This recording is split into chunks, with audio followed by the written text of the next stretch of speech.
Bonjour, c'est Bénédicte des Jardins du Florilège. Bienvenue dans notre toute première vidéo. Très amateur, je vous le concède, mais on ne pourra que s'améliorer, n'est-ce pas? Aujourd'hui, j'ai envie de vous montrer les jardins en hiver, parce qu'il fait gris et que nous sommes en mode pluie. C'est vrai, il ne pleut pas énormément, mais il fait suffisamment gris pour que vous puissiez comprendre que les conifères ne sont pas si tristes que cela en cette saison. Nous sommes particulièrement ravis qu'il pleuve parce que l'hiver a été plutôt sec et avec ces 3 dernières semaines de neige intense, avec une couche épaisse de 50 cm, on est un petit peu content de revoir vivre le jardin avec cette belle palette de couleurs. Alors voilà, aujourd'hui je vous emmène dans une petite promenade dans les jardins et malgré la pluie, je trouve que les conifères sont bien présents et que leur structure persistante apporte un réel intérêt au jardin. C'est vrai qu'ici on en a beaucoup, plus de 4000 variétés de plantes au total, mais quand même 2300 conifères différents. Et c'est clair qu'en hiver, ils sont plutôt les rois du jardin, avec les belles écorces bien sûr, comme le Betula hermanni que nous voyons ici devant. Alors les conifères nous offrent des volumétries intéressantes, des textures, des couleurs. On a par ici, par exemple, le Microbiota decurrens jacobson, qui est un couvre-sol et qui nous offre une belle palette de couleurs un peu bronze, des extrémités ocre, des reflets pourpres, bleutés, typiques de sa parure hivernale. Juste à côté, attendez, je tourne un peu, on trouve le Pinus sylvestris globosa viridis, avec un bel éclat de jaune, et les deux vont plutôt bien ensemble, je trouve. Mais je voudrais surtout vous montrer quelques variétés spectaculaires en cette saison, en ce mois de février, et notamment quelques Cyadopitis. Il s'agit d'un conifère unique dont le genre ne possède qu'une seule espèce. C'est le Cyadopitis verticillata. Allez, je profite, regardez là un petit peu plus loin, je profite de la promenade pour vous présenter le Lacère campestre carnival, qui est un beau petit érable avec une belle petite ramure qui est aussi remarquable en hiver. Voilà, il est assez dense, un peu globuleux. Voilà, donc en fait au printemps, nous allons présenter notre collection de Cyadopitis aux Journées des plantes de Chantilly. Il s'agit du pin parasol du Japon, je ne sais pas si vous connaissez, mais ce dernier n'a pourtant rien à voir avec le pin parasol, ni avec le genre Pinus. Voilà, regardez ce premier-là, il est remarquable, avec ses aiguilles jaunes. En fait, il s'agit d'une variété panachée de vert et de jaune, mais c'est vrai que le nôtre est particulièrement jaune éclatant. Il s'agit du Cyadopitis verticillata Mr. Epi, qui est tout aussi éclatant en été. Et je pense que quand il aura bien poussé, il va porter un beau rayon de lumière dans le jardin. En voici un autre un peu plus grand. Mais en fait, je voulais surtout vous montrer le petit trio qui suit ici un peu plus loin, avec le premier, le Cyadopitis verticillata Golden Rush, qui est magnifique en hiver. Regardez-moi cette teinte, cette nuance de bronze, d'orange, de vert, très clair, de jaune, d'or évidemment. Ça, il a vraiment une très très belle couleur, c'est certainement un des plus beaux en hiver. Et ici derrière, nous avons le Grüne Kugel, beaucoup plus compact, beaucoup plus petit. Il faut savoir que les trois sujets ici ont à peu près 15 ans, la date du jardin.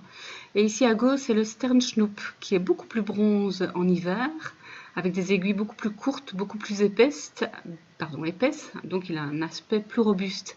Mais c'est vrai que l'ensemble des trois, mais surtout du jaune et du bronze, nous fait un joli tableau avec le chair pourpre au pied. C'est remarquable. Il n'y a qu'en hiver que vous pouvez voir ce genre de choses avec ce type de Cyadopitis. Voilà, je voulais revenir un petit peu sur le Verticillata megaschirm, ici, qui est beaucoup plus grand et plus large, pour vous montrer le petit qui se trouve derrière, qui se cache. Oui, oui, il se cache ici. Voilà, c'est le Cyadopitis verticillata Ossorio Gold. Voilà, il est plus aplati, un beau conique bien compact, mais sa particularité à lui, c'est d'avoir des nouvelles pousses totalement jaunes au printemps. Donc ce qui permet aussi d'avoir une variation des couleurs, mais au fil de l'année, et pas forcément le côté le plus spectaculaire en hiver.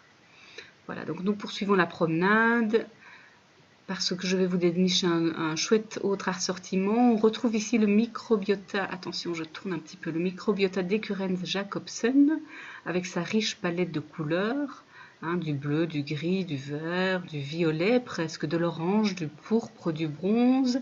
Ça c'est vraiment très très varié. Et juste à côté nous avons un Abies coreana Blue Magic, une variété plutôt couvre-sol, aussi un conifère nain parce qu'il ne pousse pas énormément, avec ses cônes dressés noirs. Il faut savoir qu'au printemps, les cônes sont plutôt vert-bleu, puis tirent vers le violet avant de devenir, comme vous les voyez là, bien foncés.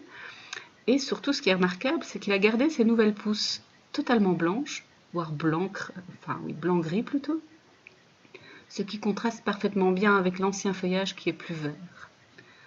Voilà, on continue la promenade, j'ai encore quelques autres Cyadopitis à vous présenter, mais avant ça, je peux pas m'empêcher de me retourner vers notre Betula utilis d'Orenbros, qui a une écorce remarquablement blanche, avec à son pied le Juniperus media gold sovereign, un joli ensemble pour cet hiver plutôt dénudé. Ben voilà, notre jardin, lui, présente beaucoup de couleurs et encore beaucoup de vert. Voici encore un autre Cyadopitis, c'est le Richie's Cushion avec un port bien compact, bien dense. Voilà, voilà. Il est aussi un petit peu jaunâtre, celui-ci.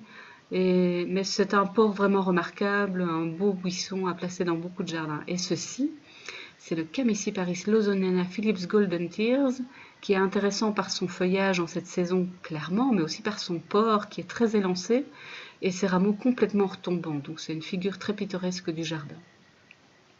Voilà, on peut continuer notre promenade parmi les massifs de persistants, mais c'est clair que les arbres dénudés ont aussi leur intérêt, comme ce Robinia pseudo-acacia Twisty Baby avec ses rameaux complètement tortueux.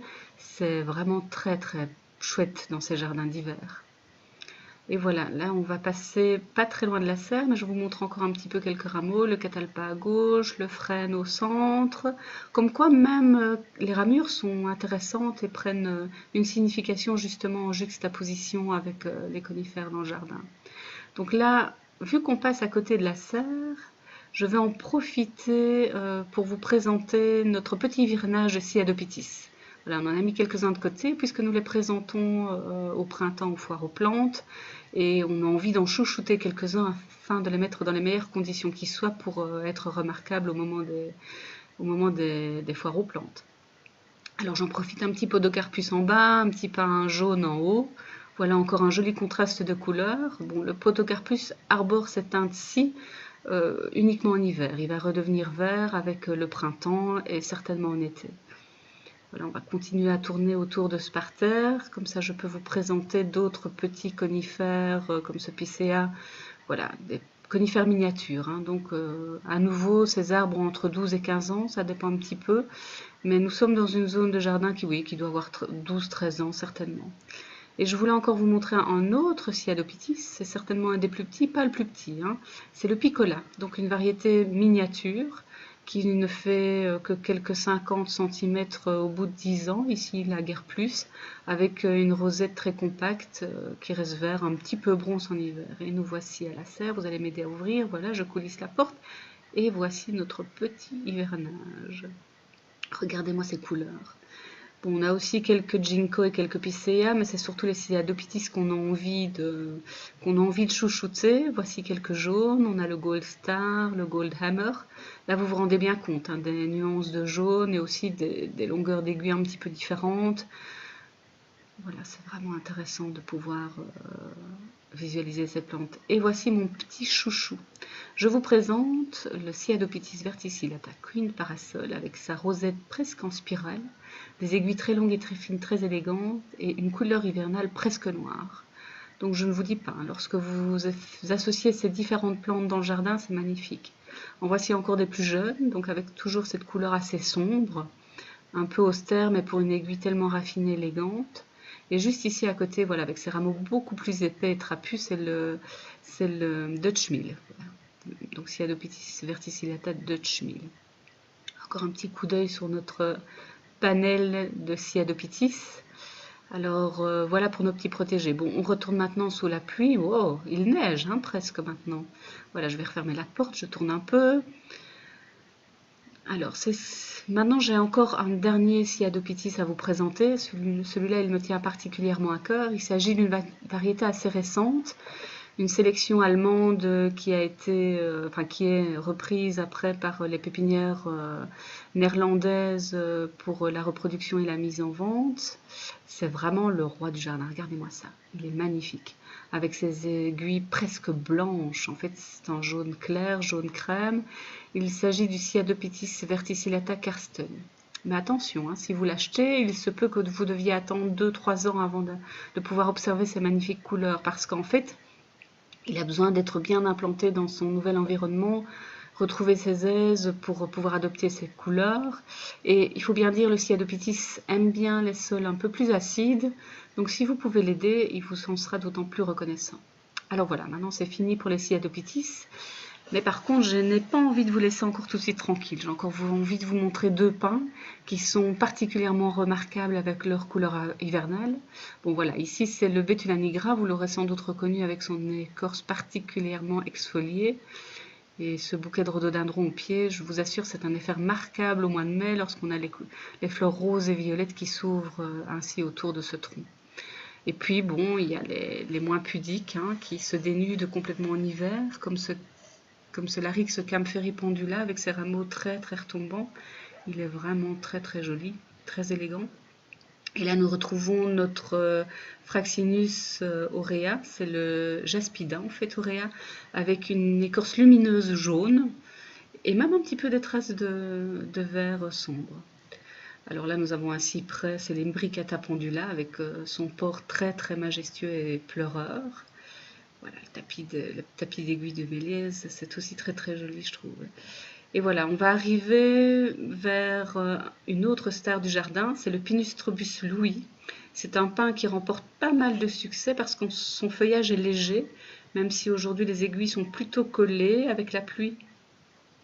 Sa couleur hivernale est vraiment très très belle. C'est plutôt un jaune tendre et lumineuse. Et il faut savoir qu'en été, il va garder sa couleur jaune. Peut-être un petit peu moins prononcée que maintenant, mais c'est un arbre jaune toute l'année avec un feuillage, vous regardez-moi ça, très fin, très diffus. Et lorsque vous avez le vent qui balaye ses branches, je peux vous assurer que c'est un effet remarquable. Alors je trouve qu'il a vraiment sa place dans le jardin. Il a besoin d'une place assez importante, c'est déjà un arbre un petit peu plus grand, mais devant un fond très sombre, il aura tout son effet. Et voilà, maintenant on arrive vers le dernier pin. Regardez-moi ça, on ne peut pas le rater, il est bien plus petit mais tellement éclatant. Sa croissance est particulièrement lente, il lui arrive même de végéter certaines années. Et il est d'un jaune or extrême, mais seulement en hiver. En plein été, il est complètement vert, voire même vert très très foncé, ce qui contraste particulièrement avec sa couleur d'aujourd'hui. Il s'agit du Pinus contorta Chief Joseph.